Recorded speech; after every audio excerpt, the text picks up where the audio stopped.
They say that all in love is fair, oh, but you don't care. You'll know what to do when it gets hold of you.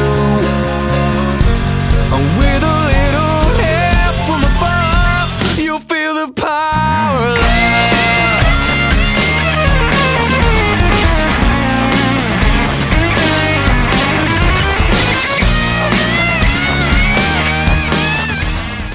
Here's a red letter date in the history of science, November 5th, 1955. Yes, of course, November 5th, 1955. Why? I don't get what happened. That was the day I invented time travel. I remember it vividly. I was standing on the edge of my toilet, hanging a clock. The porcelain was wet. I slipped, hit my head on the edge of the sink, and when I came to, I had a revelation, a vision. A picture in my head. A picture of this. This is what makes time travel possible. The flux capacitor. Flux capacitor? It's taken me almost 30 years of my entire family fortune to realize the vision of that day. My God, has it been that long? This is heavy duty, Doc. This is great. Does it run like on regular unleaded gasoline? Unfortunately, no. It requires something with a little more kick. Plutonium. Plutonium. Wait a minute. Are you telling me that this sucker is nuclear? Hey, keep rolling there. No. This sucker's electrical. But I need a nuclear reaction to generate the 1.21 gigawatts of electricity I need. Doc, you don't just walk into a store and buy plutonium. Thank you, I Fight Dragons, for that amazing, amazing theme, The Power of Love cover. Welcome to Graphically Novel Time Traveling. My name is Josh Wasta, aka Fallout Fieri, and with me is my co-pilot. You're slightly younger than me, so you're not we don't have the age difference of Doc and Marty, but I'll definitely give you the Marty in this. It's Mr. Will Asbill. How you doing, Will? Doc. Doc, this is heavy. Doc. Great This is Will Scott. Asbill here. And I've got my lovely wife, Ann Asbill, here as well. We watched Back to the Future stuff multiple freaking times. And if my calculations are correct, when this baby hits 88 miles per hour, we're going to see some serious shit. Very, very nice. Yeah, so Back to the Future 1 and 2 are our first actual time travel movie. Mm-hmm. Let's just jump into it, man. What do you got to say about this? Beginning. Well, let's just go over the basics of it. Anybody can pull up on Google or IMDb. It was rated PG, released in 1985. It's a sci-fi comedy, runtime, an hour and 56 minutes. Production company Zamblin Entertainment, produced by Bob Gale, Neil Canton, directed by Robert Zemeckis, written by Robert Zemeckis and Bob Gale, and music by Alan Silvestri. And fucking just dominates.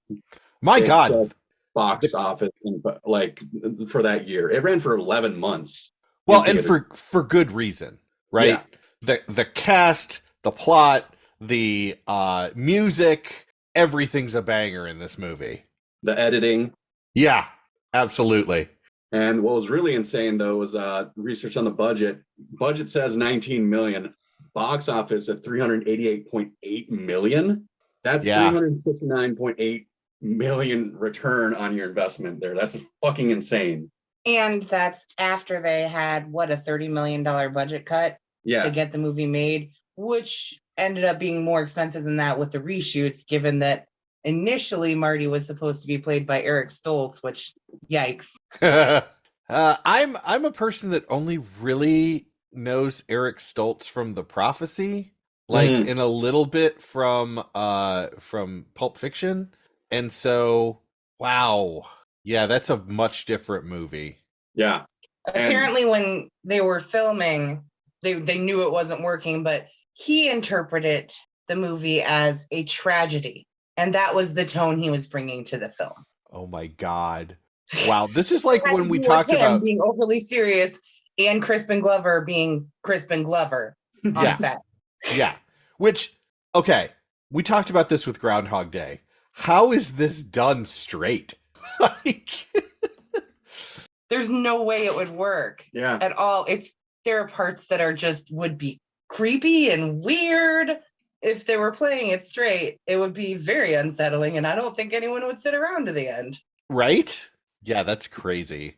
So, I mean, for those who do not know the plot of Back to the Future, which, I mean, not everybody has seen it. My wife, who could not join us today, Miss Jennifer Howland, watched it for the first time 4 years ago and for the second time last night. So, yeah, and has never seen the second one. I watched the second one right before we recorded today, and she's out at an event. She has not seen the second or third one. Wow. Yeah. And she was an 80s kid too, but she was in like late high school, early college when this came out. So she just never saw it. In deference to her, if you've seen the first movie, you've already seen approximately a third of the second movie. It's true. Yeah, this isn't Silent Night, Deadly Night 2 by any means, but there's a lot. There's a lot reused. There definitely is. Especially which was the evidence for the lawsuit, which we'll get into in a little bit when it came to the second one. But let's talk about the first one. Yeah, like you said, Will, came out of nowhere, really. Nobody really knew about this. Michael J. Fox was just on the rise, and kind of a phenomenon. Oh, definitely. It went from nobody knowing like really anything about it to all of a sudden it just took the world by storm. Right. And then proceeded to do so for the next half of the decade into the beginning of the 90s, given that it was all like one property. I mean, yeah, absolutely. I probably watched Back to the Future 3 almost as much as I watched any other movie growing up. It's so much fun. Yeah. And it all started with the idea between Robert Zemeckis and Bob Gale, who met in college in cinema. I think it was 290. And then 15 years later, they actually get the chance to make it. But honestly, when you watch all the behind the scenes footage about this movie, it could have failed at the casting. It could have failed at not getting the rights. It could have failed at fucking Zemeckis almost. Because Universal had to trick them into giving the other studio giving them the rights. Yeah. They had to pull some like shit where one studio was doing basically a crime film, and there's like, wait a minute, this is Double Indemnity. We don't have the rights to Double Indemnity. Like the legal lawyers were like, shit. So the producer over at Universal was like, wait a minute, I want that Back to the Future script, so I'll let them have that if they give me. And then he just picked two scripts. That way they didn't know which one he was actually angling for. Yeah. And then they made Back to the Future and made history. Yep. Because it's pretty much a perfect movie. Like, I can't think of any beats that don't work. It's really well paced. It's incredibly well performed. It's very clean. Yeah. It's very, very clean. The only scene that I could think of that maybe didn't need to be there was the initial scene, the amplifier scene in Doc's lab. But it is also used because we don't meet Doc for 20 minutes into the film. Yeah. But we understand who he is by that, slow moving of all the clocks and all of the mechanisms that he's created, that he's left on. I think it also gives you an idea of who Marty is as well and their relationship. That there's clearly a lot of familiarity there in spite of the outward oddness of their friendship. Right. I mean, Marty has keys to Doc's house. And, because that's one of the first things is he shows up and he's like, oh man, what's going on? And he's very familiar. Yeah, like you said, it establishes a relationship, but that's the only scene that I can think of kind of running through it in my mind that you can take out. I would agree. Well, I don't know. Maybe the Marvin Berry call to his cousin, because that just invites some weird things, but... That'll fuck with your head when you think about it. Yeah, that's John Mulaney joke. And we're going to imply that a white man wrote Johnny B. Good, so we'll take that from him. Welcome to the 80s. Yeah. Wow. So Michael J. Fox, we mentioned, and while this is primarily a time travel podcast, we're also going to talk a little bit about, because we're cinemaphiles.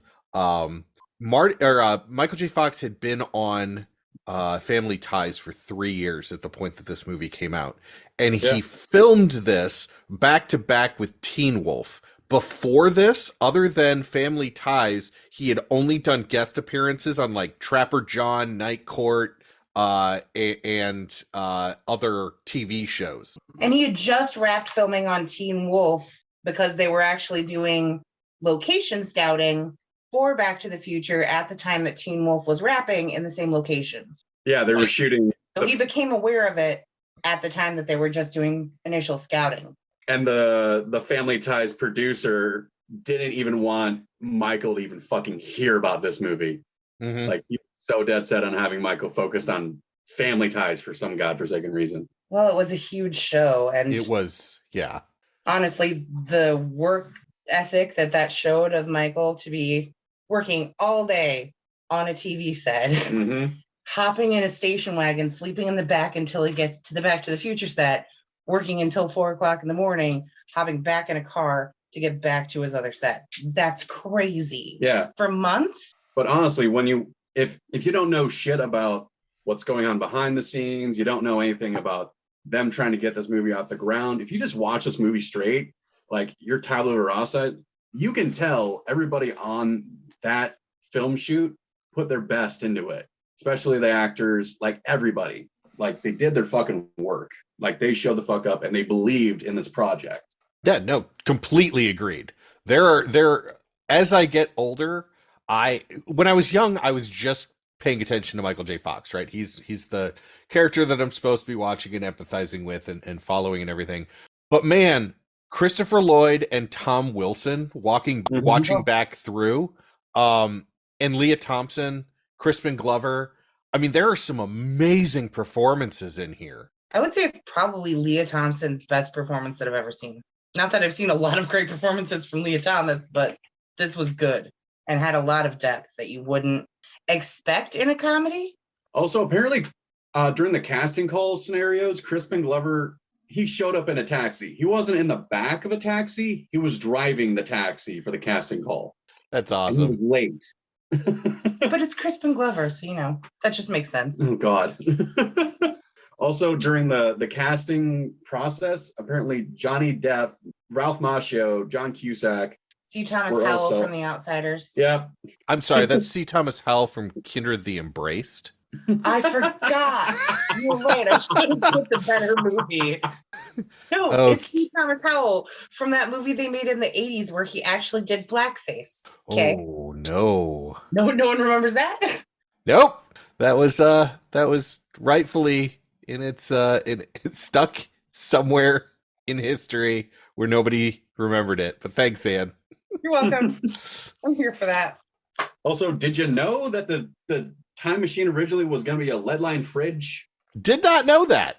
Yeah, it's going to be a lead-lined fridge, and the way they were going to actually send Marty back to the future was put him in the lead-lined fridge and then set off a nuclear explosion. Like Indiana Jones and the Kingdom of the Crystal Skull.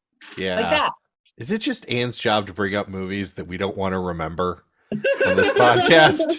Is that just... I just think it's funny because Spielberg was involved in the production, and then decades later, in the worst Indiana Jones movie ever, he's like, you know what? That was a good idea. Let's do that. And what do they have in the third act? A giant fucking spider.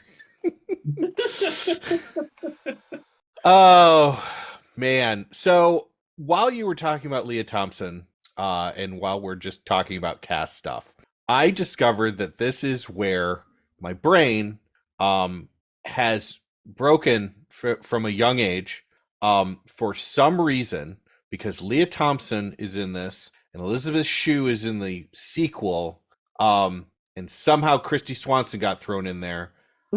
I cannot remember which of those actresses is in what in a lot of the 80s, early 90s stuff. The only other thing I really remember Leah Thompson from in the 80s is Some Kind of Wonderful, which with Eric Stoltz, because apparently they were dating, and they were dating at the time that this movie was cast. So they brought on Eric Stoltz, and in the interviews, she was pretty sure she was only given a chance at the role of Lorraine because she and Eric Stoltz were in a relationship. And then she ended up being by and far the much better casting choice for that role.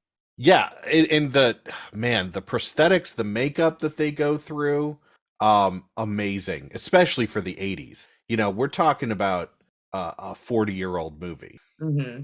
And what's funny is with the prosthesis, like they had on Lorraine, like the 1985 version of her, she couldn't laugh. If she laughed, that would break the prosthetics. So, and there was points where Crispin Glover is like doing that. He's doing the slapping his knee, big laugh at the TV. And apparently she was trying not to crack the fuck up. Oh yeah, absolutely.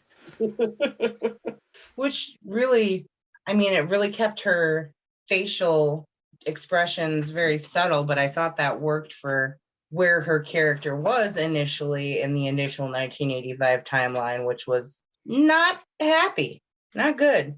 Are we talking about like... Also, it brings some questions about just her general character with her whole 1985, I never blah, blah, blah, I never blah, blah, blah. And then we get the car scene within the dance, and she's like, it's not like I've never parked before. And apparently her bedroom window is Grand Central Station for peeping Toms because her dad has hit multiple boys. Is it multiple boys or just boys keep falling out of the tree in front of his vehicle? That's still multiple boys peeping Tomming on his daughter changing in the house. True. It's true. Yeah. And that just brings up questions. Like, we actually were having a conversation when we'd watched the movie or clips, and we're like, what the fuck is up with Lorraine? Like, what is going on with her? What's going on with this town and Lorraine? Because it's either she has the blinds open and she doesn't know people are keeping on her, and it's an open secret with the teenage boys at that high school. Or it's an open invitation and she knows what she's doing. I kind of feel like it's that latter. And then she's saying, like, you act like I've never parked before. And I'm like, what the fuck's going on here? Well, that's what you always told him, Mom. It's the do as I say, not as I do approach of parenting. Mm-hmm. I would still say, though, probably the MVP performer for both the first and the second movies is Tom Wilson. Yeah. I mean, he underrated, plays 5 man. different roles in one movie. Yeah.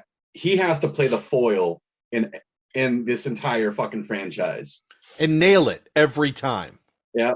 And still, you don't like him, but you don't the only time I hate Biff is when he's trying to force himself on Lorraine. Other than that, he's really most of his Trump Biff in the second one. Yeah, it is very Trumpy. Oh God, yeah. No, that was 100% the motivation. He was supposed to be Trump, and Lorraine in that alternate timeline based her performance off of Tammy Faye Baker. Ah, that makes so much sense, doesn't it? Although she should have had more mascara on. Right, absolutely. So I want to talk about a particular scene here and get your guys' opinion on it. All right. So it's Marty just got done with the whole clock tower, save the clock tower scene, the guitar solo scene, and it's him coming home scene where he's going to the Line Estates and the car is being hauled in by a salvage vehicle. It's fucked. Uh-huh. Yeah. And you get the interaction between the first introductions of Biff and George, 1985 versions.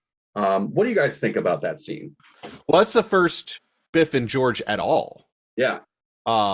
Because we don't see that until he goes back, and this is before he goes back. I found it strange, but not for the reasons I found it strange as a kid. Like, okay, so when I was a kid, my strangeness was, that's weird. He let, like, apparently your boss can crash your car and stuff like that, because I didn't understand the world. As an adult, I'm like, okay, so there was no police officer at a crash scene that had to tow it away. You don't get to decide whose insurance pays for that. Yeah. Maybe the Hill Valley police are very relaxed and they just didn't get there. in 1985. So yeah, that's the experience I had. When I was younger, I didn't notice it, but now when I'm here at this time, I'm just noticing, like, Jesus Christ, the cycle of bullying and manipulation never fucking stopped for George. Yeah. And who knows how early it started, because we know what was going on in high school, but it could have started as early as grade school. And if you're told that you're weak and pathetic and a coward and worthless and only good for this on that consistent of a basis, because clearly he doesn't really have a lot of support at home if Marty is able to sneak into his bedroom in the middle of the night. Yeah, you're going to internalize that and then in turn take it. And Marty can't understand that. He's sitting there watching, like, why doesn't he say something? But I think George at that point, honestly, doesn't know how to say anything. He's just internalized all of this negativity and truly believes that about himself. That's the quality that drew Lorraine to him, because he was so helpless. So he's got that at home from his wife, probably from his kids by proxy, from his bully that's followed him from school to the professional environment. That man has nothing. Yeah. We are looking at a man that is either dead inside or on pause and cannot catch up, because he's not only doing his own work, he's doing the business reports for this fucking asshole Biff Tannen. Like, Jesus. Like, if you actually take time, you could write a dissertation just on that one scene. I mean, I can understand how Eric Stoltz would gather that this is tragedy, but also you can't play it like that. But it is very sad. I hadn't thought about it before, and I've been kind of quietly reflecting on it while you guys have been mentioning things, but the circle of bullying is a really interesting thing to focus in on that I never would have focused in on when I was younger, because why would you? It's a time travel movie. Oh, not at all. Biff's the bad guy, Marty's the good guy, and it's just very straightforward when you're at that age. And George would pass those traits, and does pass some of those traits on to Marty, which we see earlier with his fear of rejection and everything. But it's Doc's influence which has kept him from that cycle that has started, as we find in the third one, all the way back in the Wild West, between these two families. And it's Doc's words of "you can do anything you put your mind to" that's what Marty tells George back in 1955 that actually helps him and breaks the cycle. Actually, it's the mayor in 1955. The first time. It's Willie that tells him, like, "Hey man, why don't you stand up for yourself?" Goldie. Yeah. Goldie in the diner, yeah. But it's later that Marty tells him you can do anything you put your mind to, which is something that Doc asks. It says, "What do I always tell you, Marty?" And he says, you can do anything you put your mind to." So that phrase is also told to George, because you would assume that Goldie would have said that no matter what, because the bullying happens no matter what in the diner. So Goldie probably said that, and George probably just seen this happen. Yeah. Dozens, if not hundreds of times at this point. And he's also a black man in 1955. Constantly beat down by society for existing. Yeah. But what a great way in the 80s, what a great way to at least touch on that, because it doesn't go too into it so that the racists in the 80s, the Reaganites, throw a fit. But he's like, "I'm going to be mayor." And the guy who owns the diner's like, "Yeah, a colored mayor." That's the only really time that's addressed. And then it completely moves on. At the very end, we get, but it's, again, from people we are not supposed to respect, from Biff's hooligans. They use a racial slur to refer to the Starlighters. carload of Starlighters. Yes, which normally I would have been like, "Oh, that didn't age well," except for the response. It's set in the 50s, and they're terrible people. Right, but also the response where five of them come out of a car and says, "Who you calling that, Peckerwood?" Like, yeah, now it's on. Like, oh, you thought you had a little bit of a push because it was 3-on-1. Now it's like 6-on-3, and they're all full-grown men. What you gonna do? Right. Also, I was kind of confused because, like, Billy Zane's here. Why is Billy Zane being a bad guy right now? Billy Zane's supposed to be cool. Did you see Titanic? Billy Zane sucks. Oh, yeah.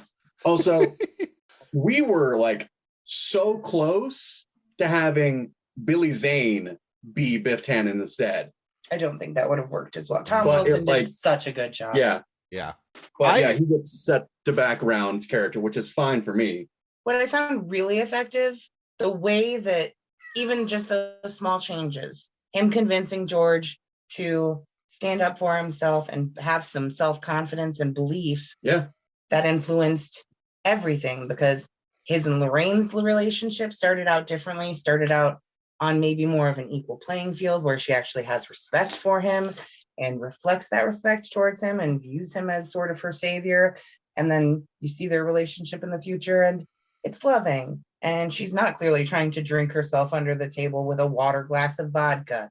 It's just interesting how those like little things, it's very like It's a Wonderful Life kind of moment. Like you matter, but like so many things changed from like two little things. Yeah, I was actually trying to like, in film analysis, you're trying to like pinpoint exactly what the point of a film or a project is. And the best thing I could come up with was teenager creates new timeline. But there's so much more than that. Well, I mean, look at Bob Gale's initial basis for the script. He was looking through his dad's old yearbook from high school. Saw that his dad was a jock. Bob was a little bit more of like a nerdy person. And he was like, man, would I even have been friends with my dad in high school? Like, what was my dad like in high school? And from that, they spun this whole time travel adventure comedy that is still relevant nearly 40 years after the film was released. Yeah. So, and the next idea I had was, wait, no, it's a teenager that unintentionally gets access to time travel and saves his family, technically. Because right now in 1985, the car's fucked. George is miserable. His brother's working. I'm going to assume it's like some fast food retail chain. His sister can't get a date, and mom Lorraine is drinking, pounding back. Look like, what was it? Vodka? Cheap vodka. Cheap vodka. Not good vodka. Hawkeye vodka. Yeah. Clean the paint off the walls. Yeah, and Lorraine goes to booze a lot. Whenever her life sucks, she's drinking her way out of it. This is true. Not good for her liver, but true. Am I the only one that wished that Lorraine had like a little bit more like character depth to her as well? I know George, like we get the indication that George actually is interested in like writing and science fiction and all that stuff. And we don't really get that kind of final prompt until we see the published book and the altered reality. But I was wondering what else like Lorraine wanted in her life, honestly. Yeah, I would have liked to see a little bit more agency. Sorry. No, it would be a lot better. I mean, but also in the defense of the filmmakers, adding on more to the runtime could potentially make it clunky. You're right. It's the 80s. They liked to do short-ass movies and movies that were entertaining popcorn flicks, and that's exactly what they made. And luckily, they actually kept this under the 2-hour span. But there's so much damn action sequencing and great editing cuts, and Alan Silvestri just fucking owning the musical composition of this film. Oh, the scoring is perfect. You're like, it's perfect. I don't care. Let's keep going. As a movie, it's just wonderful. Which is probably why 2 works so well, because you enjoyed 1 so much. You don't mind revisiting that concept because you had so much fun there in the first place. Also, 2 does a lot of Easter eggs for 3. It's interesting because I know they're shooting it all in the same kind of timeline production. Like I think shooting 2 and 3 was it? I think somebody said like a year and 2 weeks. Yeah, they did it back to back. Yeah, and originally the Pitbull hoverboard was going to be called Mad Dog as an homage like to what was coming, but they decided that was a step too far. I love that line. Which I think is funny because initially they didn't even want to do the sequel. Yeah. And then the production company tells them, well, we're making a sequel. So either you're in on it or we're still making the sequel without you. And then they come back with 2 scripts. They're like, all right, you want to make more? Here we go. Alternate titles that were considered for this movie that were in process. Professor Brown Visits the Future. Fine. That's fine. A little flanky, a little long. Gets the point across of what you're doing. But then, what was it? Sidney Sheinberg suggested Spaceman from Pluto. So the Bobs go to Steven Spielberg, like, what do we say? We can't name the movie this. Is he crazy? So Steven Spielberg sends a message back going, Sydney, great joke. All of us got a huge laugh out of that. Keep him coming, and just embarrassed him into silence. Awesome. But to be fair, Sidney Sheinberg actually had some decent suggestions. For instance, they changed the mom's name to Lorraine in the script. Which was Sydney's wife's name, so that's kind of sweet. Yeah. Way to like win points with your wife there. Get her name in the script there. Yeah, she'll love it.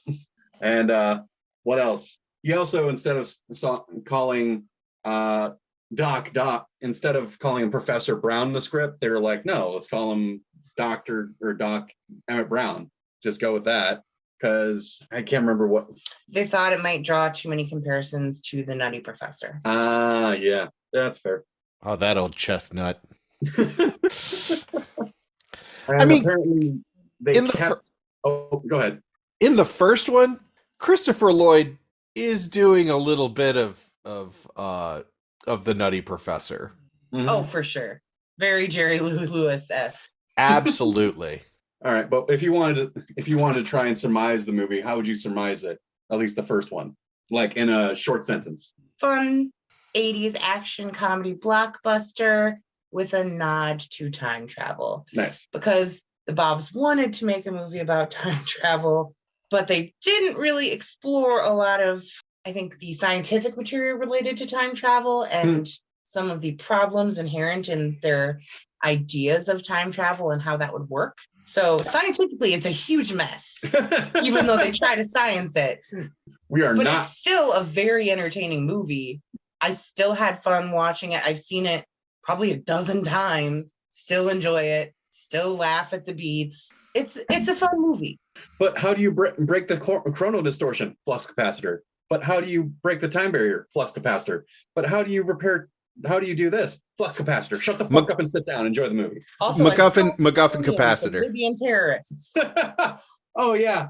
That fucks with me. Before you go there, I have my encapsulate. Time travel parent trap. Ooh, that's good. Yeah. I like that a lot better. Starring Michael J. Fox and Michael J. Fox. But yeah, the Libyans. The Libyan terrorists. Whew, there's a time capsule. I will say it was not obvious to me that they had cast like white dudes to play people from the Middle East or anything. So at least, it wasn't, I didn't take that good of a look. Yeah. So, but I don't think they were being, especially given that it was the 80s, too offensive. The results, actually I had a 20-year consequence of this movie because I grew up in Cedar Rapids, Iowa, and never saw a Volkswagen van like driving around. So for 20 years, I called them Libyan vans. Oh. And my parents never corrected me. Oh no. I'm okay for now. So you never had those awkward interactions with people where you called it that and they were like, what the fuck did you just say? Not until like 2005 where I was talking to somebody. I had moved back from Los Angeles and I saw one driving by. I was like, oh, it's a Libyan van. And they were like, what are you talking about? I was like, made in Germany. What? Yeah. Oh my God. Oh, that's priceless. I called them hippie vans, but I would have paid money to be in that interaction, man. I would have pissed myself.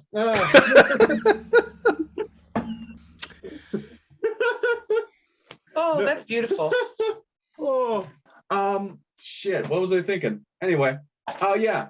Way to fucking the first 5 minutes of that goddamn movie, part one, they just fucking drop a bunch of fucking shit on you really fucking quick, especially with the news, the TV turning on.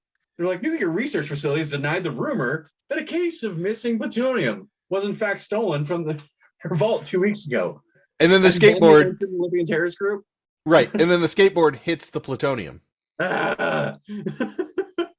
which may be one of the only editing flaws, because Doc calls Marty later and says he he forgot something at his lab, and it's the video camera. Yeah. Where did Doc then get the plutonium? Mm-hmm. Because it was back at his lab. I hadn't even noticed that before. Oh my God. I do like the way that they do that, though, because it avoids a lot of unnecessary exposition that would have just drug out the movie. Also, the Libyans aren't even the bad guy in this movie. They're just like the weird side quest you gotta beat. Kind of are, because they end up being the side quest, but initially that is the quest. Marty goes back in time to save Doc. Yeah. That's what he went for. Yeah. And then the whole weird, I'm going to make out with my mom in a car thing kind of sprung out of that. Well, to be fair, when you notice your dad is a peeping Tom in a tree and he drops out of the tree and gets hit by his grandpa's car and gets knocked the fuck out, and then mom's like Florence Nightingale effects falling in love with him, I'm like, this is a thing? She took him up to her bedroom and took his pants off. Why? I've never seen purple underwear before. Oh my God, Lorraine, calm the fuck down with the thirst. Why did you take off my pants? Excuse. There's a lot of weird sexual assault adjacent stuff happening in this movie. This is did she take movie? And did she take George's pants off in the original timeline? Yeah. I don't want to think about that. I don't want to think about Crispin Glover without pants, to be honest. Would he shake it like a pool noodle? Ugh. I saw him in the remake of that Mouse movie, the Rats movie, whatever that is called. Willard. Ugh. I have a rat phobia, so that was a very uncomfortable experience for me, and now Crispin Glover makes me feel weird. And what if you have a rat phobia, why the hell would you watch Willard? Like, I have never seen Arachnophobia for a reason. I don't know, because I like to scare myself. Okay. All right. I like to scare myself too, to a certain point. I'm never going to watch Arachnophobia. I've read the synopsis, and that's good enough for me. Oh, you don't like the deadly spiders? No, I do not. I do not like spiders. Same here, bro. They kill pests. I like spiders when they're smaller than a quarter. When they're smaller than a quarter, great. When they're it's like a brown recluse? Sure. Smaller than a quarter. You know, you just agreed that you liked one of the most poisonous North American spiders. Look, if it's poisonous and I die. That's fine. I just don't like spiders that are larger than a quarter or as big as my hand. Sorry, venomous. Or basically, if you take a spider and you make it bigger than a quarter, I'm going to be leaving. So we're never taking a trip to Australia. Noted. Yeah. And we're never visiting the desert for camel spiders. Right. Oh, God.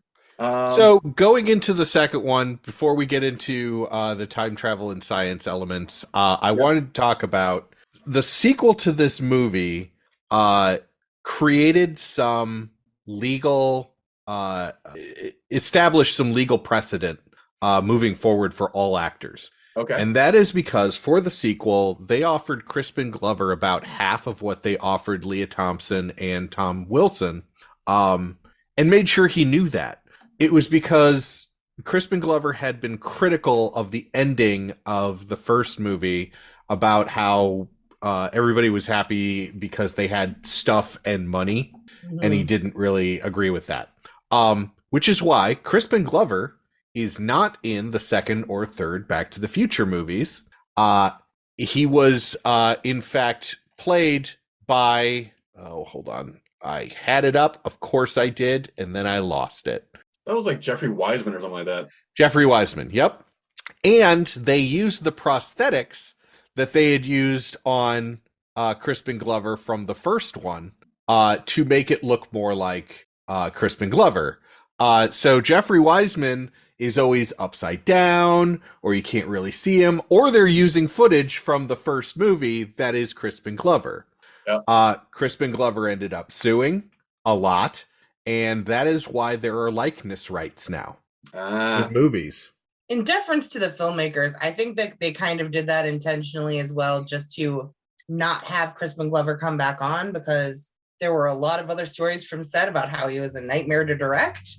He had a lot of opinions like Eric Stoltz, but also, for one example, the cafeteria scene where Marty's trying to talk to him and he's, being very passionate and Crispin Glovery.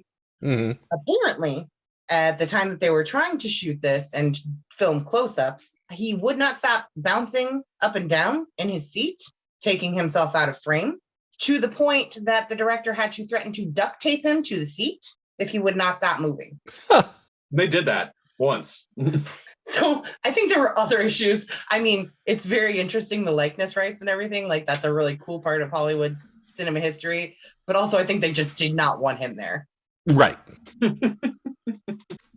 So anything else to say on this before we run down the big three? I think Crispin Glover was incorrect about his summation about one. About the end of one? Yeah. I don't think that they're happy because they have stuff. I think that they're happy because there's a much different approach to their relationship and their family. Yeah. It's coming from a much healthier place. And that kind of radiates influence everywhere. And also, instead of being stuck working underneath Biff, doing his homework for him still in a professional capacity, he is living out something that he's passionate about, that we see that he's passionate about in the movie itself. He has to be home on Saturdays to watch his sci-fi theater show. Like, that's something he cares about, and that's something that he's instead doing for a living. So he has fulfillment in his life and family. And completely he agree. have that to begin with. I think it's a byproduct. It's in Reaganomics era 80s. How do you show that people are happier? Well, they're playing tennis and they have cars and their house is cleaned up, and they have somebody that's waxing their car out in the front, and it just happens to be the old high school bully that they've taken pity on. Which I don't know if I'd want to see my attempted rapist on a regular basis, but okay. Right. Like, that's a weird of Crispin Glover's character. That's weird of George to do. Like, hey, you tried to rape my wife. Now I'm going to have you come around and clean the cars. Ah, that Biff. Always trying to get away with something like raping my wife. Okay. I actually made a little bit of I wrote down a couple sentences for my thoughts about what exactly kind of happened here, at least with George. Unintentionally, Marty puts George McFly on the path to not just start a relationship with Lorraine to solidify his family's future, but to finally stand up to Biff Tannen outside the parking lot of the dance and stop the cycle of bullying and exploitation. George doesn't just stand up for himself, but he finally makes the conscious decision to mentally wake up and not only just stand up for himself, but to protect someone else. Yeah, absolutely. And that's reflected in the rest of his life, because he's no longer afraid to do things like submit short stories for his science fiction. That fear is overcome with Biff, who really, like we said, is the recurring theme, not just in George's life, but going back to the McFlys and the Tannens, and going forward, if things stayed the way that they were going to, all of that. This family is basically just terrorized by this other, and so breaking the cycle is what makes that happiness. Yeah, so we get to see like somebody go from like, I'm going to assume it was like looking like lower middle class to kind of like more of an upper middle class, at least. But then there's questions of like, why is the older brother who's in a business suit and looks successful still living with his parents at home? And same thing with the sister, if she's doing successful, why is she still living at home with the parents? Because movie, and if they're not there, how do you show that they're happy? Right, that's fair. Maybe they just come over and eat their parents' cereal. Yeah. Family breakfast. It's very important. Right. And at least now Lorraine won't drink as much because she knows that her man will knock a motherfucker out that tries to assault her. I didn't see any giant handles of vodka laying around the house in the revised 1985. Oh, God. Maybe she's in AA. I actually did some research here from a Mental Floss article. Did you hear about this one? No. And it was from Bob Gale. And it was in an interview where he actually established that Marty, when he's like age 13 or 14, their excuse for him meeting Doc was he was a red-blooded American teenage boy, 13 or 14 years old, he decided to find out just why, and they're talking about Doc Brown here, why this guy was so dangerous. So he sneaks into Doc's lab and is fascinated by all the cool stuff that was there. And when Doc finds him, Doc is delighted that Marty's actually interested in all the shit he's doing. And they both feel like the black sheep in their environments. So Doc hires Marty as a part-time job to help him with like experiments, take care of the lab, and take care of the dog. Or chimpanzee, as it was originally supposed to be. Yeah, the dog was supposed to be a chimpanzee as well. Like, what the fuck? I do love dogs, but I do love chimpanzees.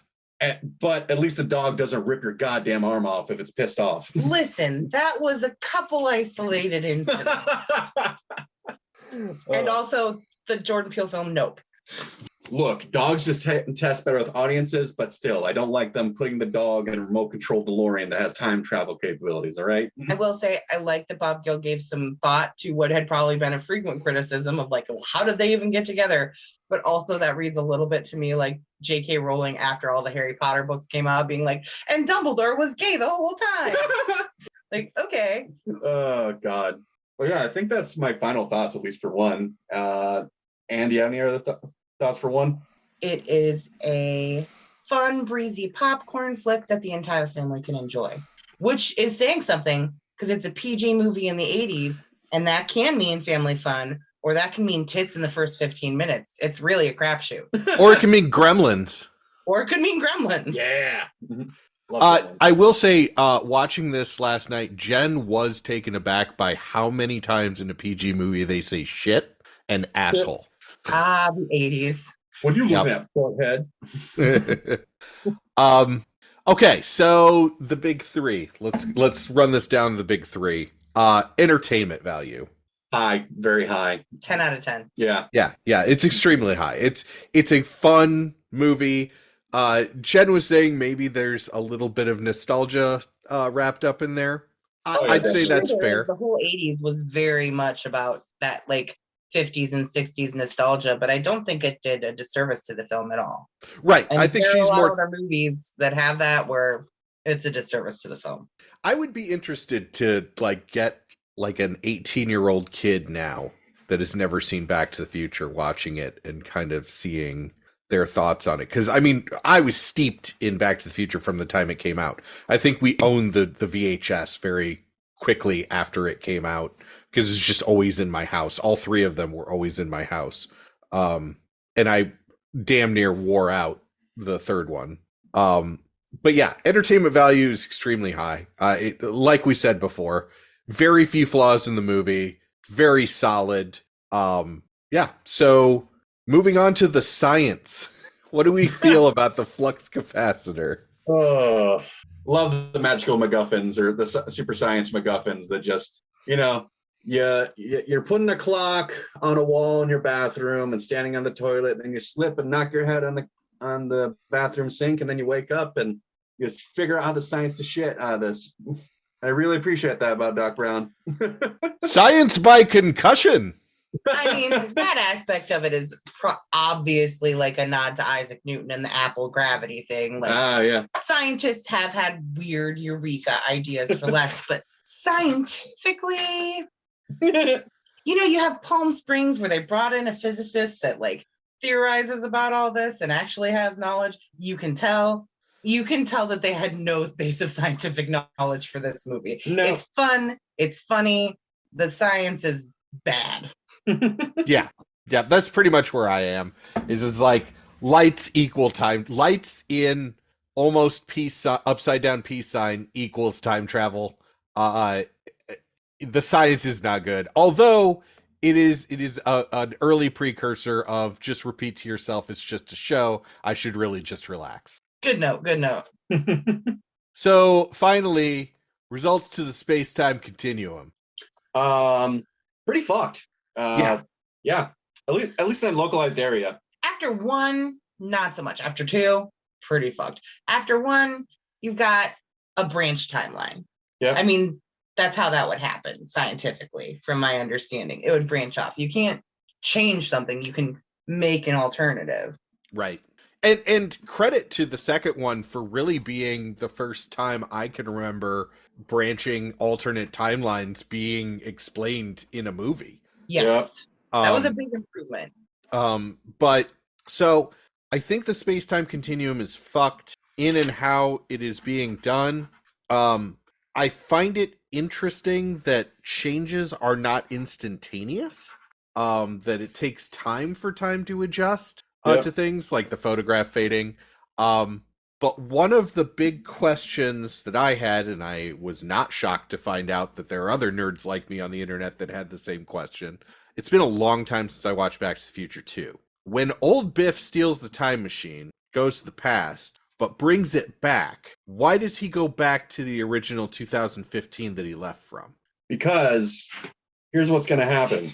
I don't think the timeline officially changes until Biff uses the book to make a bet, which, according to the news story we saw, did not occur until 1958.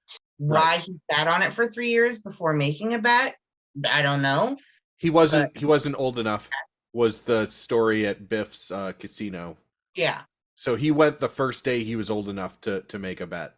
Yeah. That makes sense. But that's, I mean, it should have changed instantaneously, but that's the only pseudo explanation I can reasonably give. Yeah, the way this concept of the time travel universe is it seems very malleable, and it doesn't seem to replace any timelines. It seems like the traveler can go to the past, make some changes, go back to their current time where they actually exist, and they can just keep playing that role of who they were. Right. However, scientifically, if we're creating a branch reality where all of a sudden he becomes rich and successful, he should not be able to return to that 2015. Correct. Because he has time in the line that he's in and shouldn't be able to, unless he has a way to travel to alternate dimensions, should not be able to return to his original time. Yeah, somebody had brought up an observation. I think we were watching pitch meeting or something, and they were talking about like, wow, Marty's now in this completely successful universe where his family's happy and all this stuff. What happened to the other Marty? Right. Absolutely. Did the other... That reminds me of the Rick and Morty episode where they have to kill the ones that are in that reality and then bury them in the backyard. No, they blew up in that reality. Right. They didn't kill them. They were already dead. They just had to hide the bodies. I mean, yeah, that...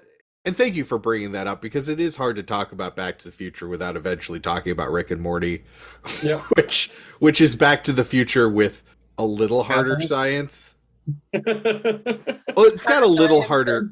Bigger character flaws. Bigger character flaws for sure, but a little harder science to it. Definitely.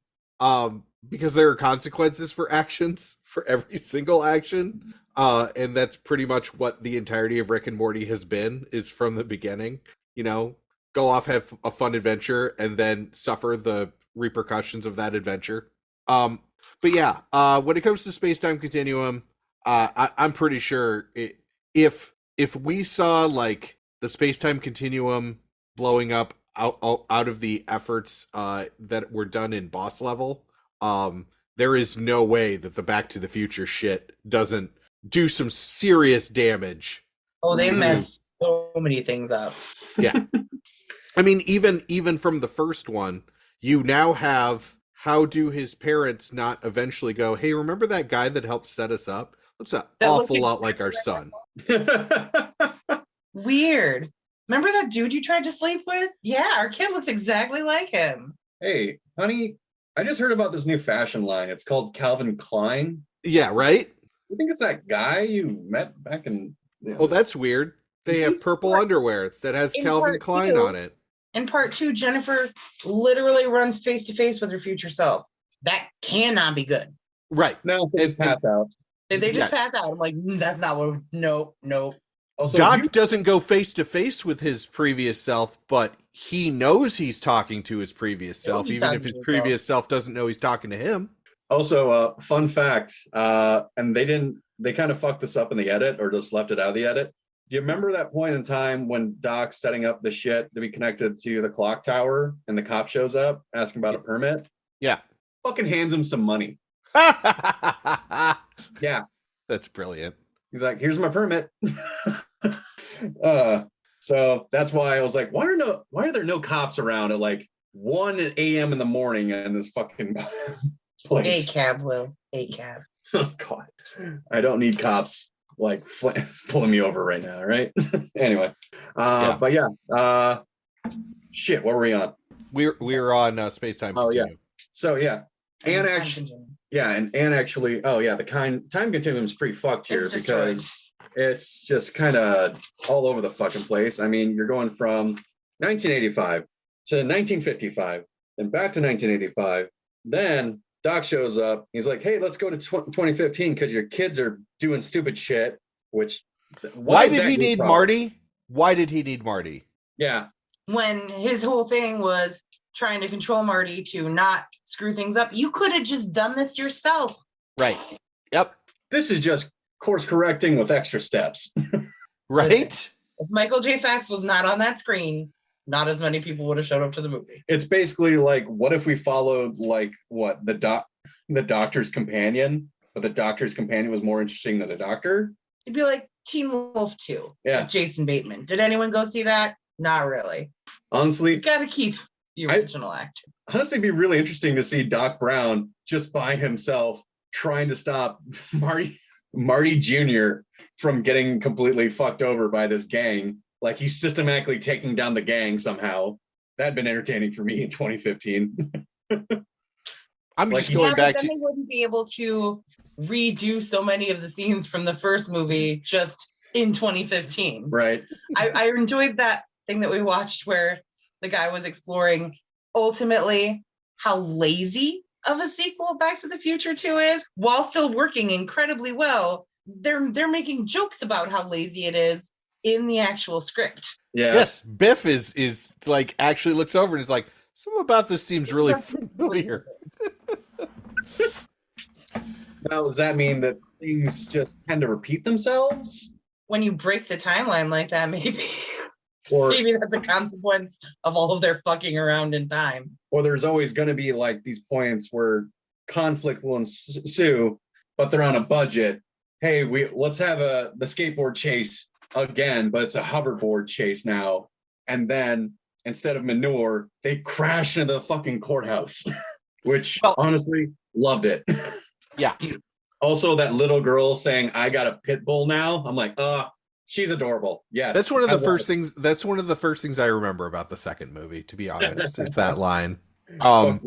So the only time that the space-time continuum is even talked about is when Doc finds out that Biff had gone back to 1955. They find out the date. They find out that it's the same day that Marty had fixed stuff and gone back to the future. To which Doc says, well, maybe just that date in 1955 is a nexus in the space-time continuum, or maybe it's a coincidence. I'm like, God damn it, writers. I love the fact that in 2 they were clearly trying to pay a little more attention to that, sort of, but still did not adequately cover the realities of what would happen if that was what happened. Yeah. And I'm sure we will get way more into this when we get to our episode on Butterfly Effect. Mm-hmm. But the question I have is, when you erase a timeline, do you kill all of those people? I think it's more like a Thanos scenario. They just cease to exist. Or is it possible to erase the timeline? Yeah. Are you just creating alternatives? Right. Did this alternative always exist, and just the choices that Marty makes or assists other people in making, or the actions that Biff takes, just lead to that timeline? Which it gets weird, especially, I know we're not discussing 3, but when you get into 3 and see the whole familial history, because there seems to be something about those 2 families that is sort of stuck in this cyclical, not real time loop, but all of this negativity over the course of like 100 years. Yeah, it goes from 1985 to 1885. There aren't that many people in the family. It's not like Hatfields and McCoys where you had like 25 to carry that grudge for 25 years. I had a terrible thought when I was watching 2. It was like, you could time travel and murder Biff Tannen and nobody could really prove it because DNA evidence was shit. and you don't even exist in 1955, so how can they connect the murder to you, kind of Right. thing. But it's like, that seems a little aggressive. We already have one murderer in the second movie. We don't need two. Oh God.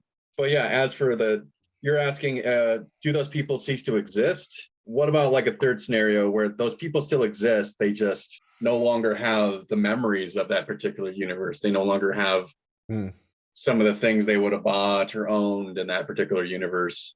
Like, for instance, that family that was actually in the alternate 1985, as somebody put it, as the Bifferific universe, somebody put it as. Bifferific.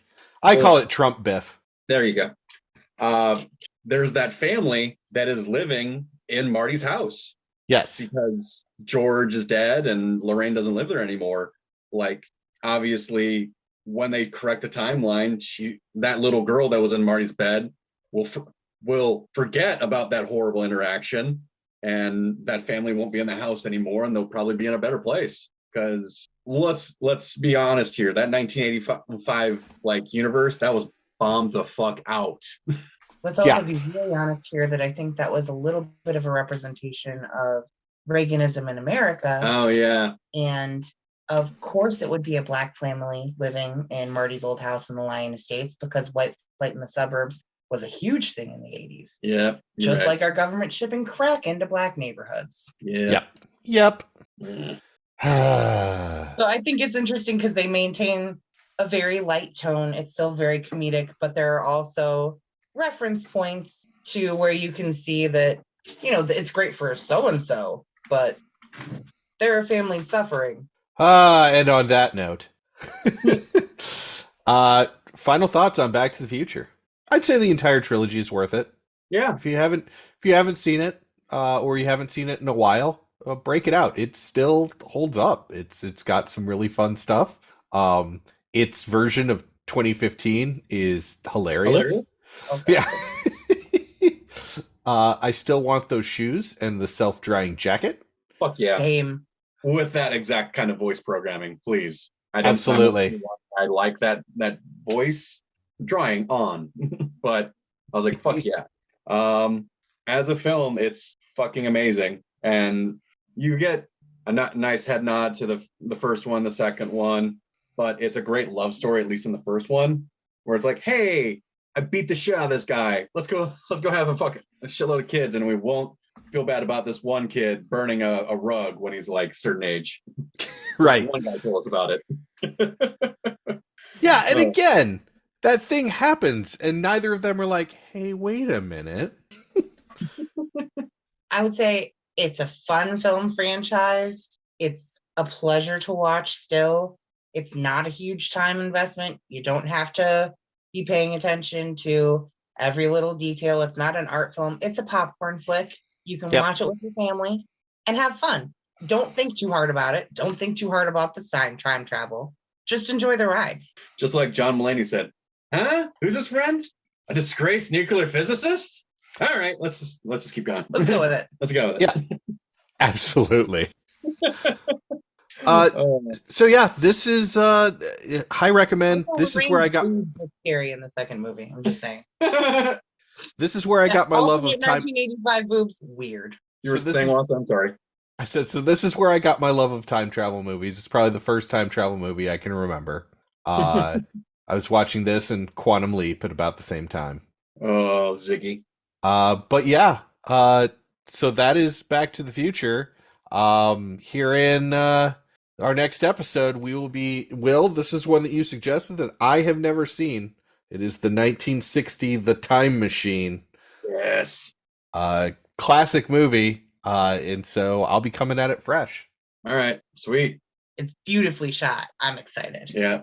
Excellent. And just give the prosthesis and the creature effects a break, because it's 1960 stuff, at least. This is the one with the Slee Stacks, right? Morlocks. Yeah. Slee Stacks is Land of the Lost. Yep. Yes, I've heard of it, and I've seen the machine referenced in things, but I've never actually seen the movie, so I'm excited. So yeah, tune in when we do The Time Machine. But until then, enjoy some I Fight Dragons.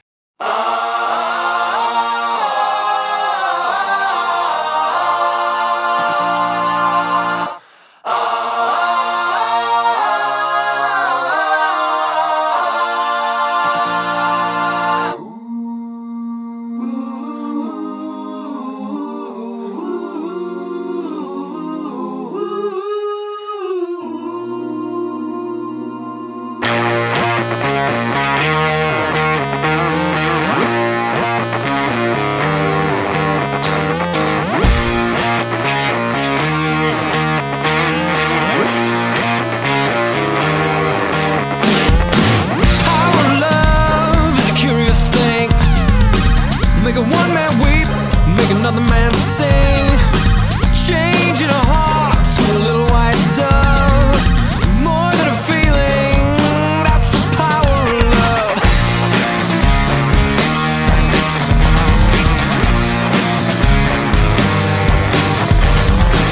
Tougher than diamonds, rich like cream. Stronger and harder than a bad girl's dream. Make a bad one good, make a wrong one right. Power of love will keep you home at night. Don't take money, don't take fame. Don't need no credit card to ride this train. It's strong and it's sad and it's cruel sometimes, but it might just save your life. That's the power of love.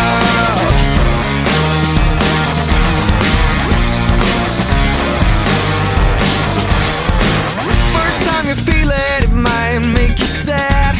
And the next time you feel it, it might make you mad. But you'll be glad, baby, when you found that's the power makes the world go round.